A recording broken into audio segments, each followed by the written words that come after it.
Hi, this is Talia Besitsky from Swedish Jewish Dialogue. I'm located at Palestinian Media Watch in Jerusalem. Thank you very much for accepting me today at 4th of March 2014.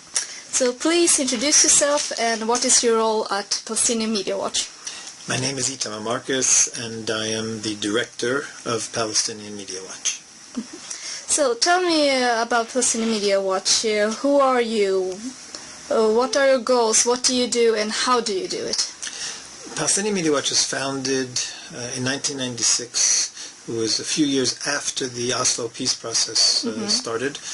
We wanted to know what the Palestinians were saying amongst themselves in Arabic, and in particular we wanted to know what was being said to the children, how they were educating their children, because we believe that children are the key to peace. If you educate your children to hatred and violence, there'll never be peace, and if you educate them to peaceful coexistence with a neighbor, there will be peace. And what we're finding over these years is that there are two different worlds. There's the English language world, where the Palestinians present peace, and there's the Arabic language world, to their own people, to their children, where they demonize Israelis, present hatred, violence, deny Israel's right to exist. And this is the key. These are the key impediments to peace that we're trying to eliminate.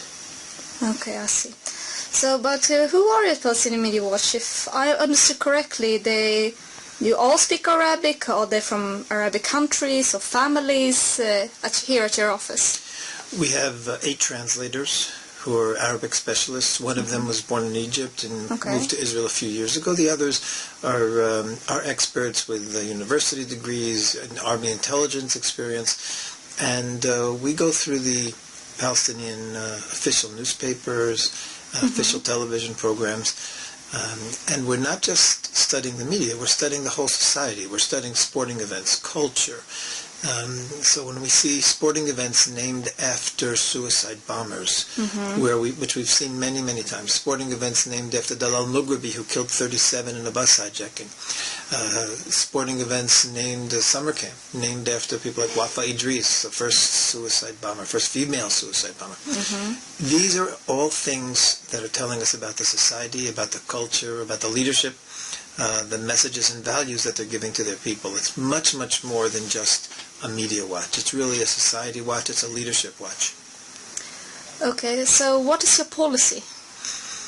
Our policy is to expose impediments to peace and to expose things that promote peace as well. If there's something positive that happened in Palestinian society or in an official newspaper, we'll report on that. And the negative things we report on as well. In our book, Deception, we had a whole chapter on positive items that had appeared in the Palestinian press during the period of the writing of the book. But I could say truthfully that, unfortunately, that chapter was the shortest chapter in the book. I see. So, as I've understood, Palestinian Media Watch, that you want to achieve peace. But how can we do it? I know it's a very hard question, but what do you think? Peace is possible if people educate for peace. I'll give you an example of what's preventing peace. Israel for years has been trying to promote sporting events, sport activities between Palestinian youth and Israeli youth. The Palestinian Authority prohibits this. They prohibit it because it's normalization. Why don't they want normal relations? Why don't they want Palestinian children to play a soccer game or a football game? Good question. And the answer is because it's consistent with the rest of Palestinian Authority policy and statements. They are not trying to promote peace. And peace can be achieved when there's contact with people, when people work together, when people live together. You stop demonizing and you promote a real world of neighborly relations like Israel does. So these are the impediments to peace. And if the leadership of the Palestinian Authority would stop poisoning the environment by preventing peaceful activities and encouraging peaceful activities, then we would begin a peace process. The political peace process that happens through negotiations is meaningless if there's not a real peace process between the people. I see. Also, you want the U.S. to stop funding the Palestinian Authority.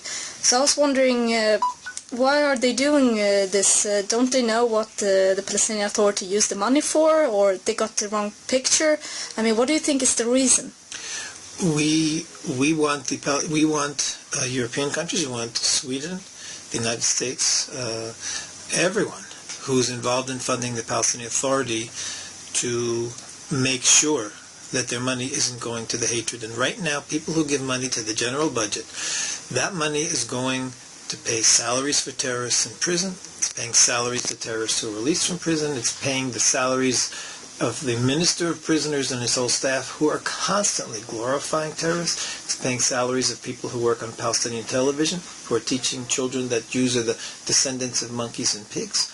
All of these structures, culture, sports, education, are being funded by the European countries, by Sweden, by the United States. A number of years ago, I spoke in Swedish Parliament to members of Swedish Parliament, and there was an article in, if I remember correctly, the Liberal Party newspaper afterwards, which called for Sweden to stop funding the general budget and to start funding projects that they feel are important. And this is something that I think is a very welcome recommendation. If you don't give the money to the government, but you spend it in a way that you feel is valuable, building a sporting stadium or improving irrigation, anything like that, you know the money's being used positively. If you give it to them for salaries, they're paying a lot of that money is going to hate education, hate promotion, and even violence promotion. Yeah, I agree with you. So, for example, in school in Gaza, they're giving the wrong side of Israel and false the knowledge.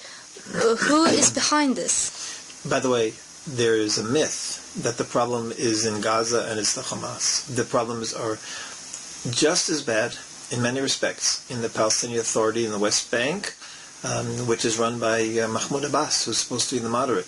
If you're talking about schools and education, let me just give you one example from a sentence that appears in a Palestinian school book by the Ministry of Education, written by the Ministry of Education. And the school book says,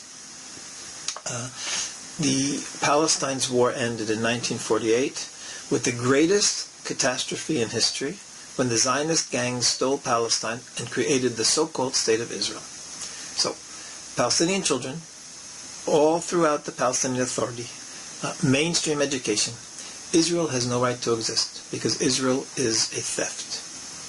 And even calling Israel a state, they refused in the school books. They called it the so-called State of Israel. So this is what's going on in education. And like I say, it's being funded by countries like Sweden.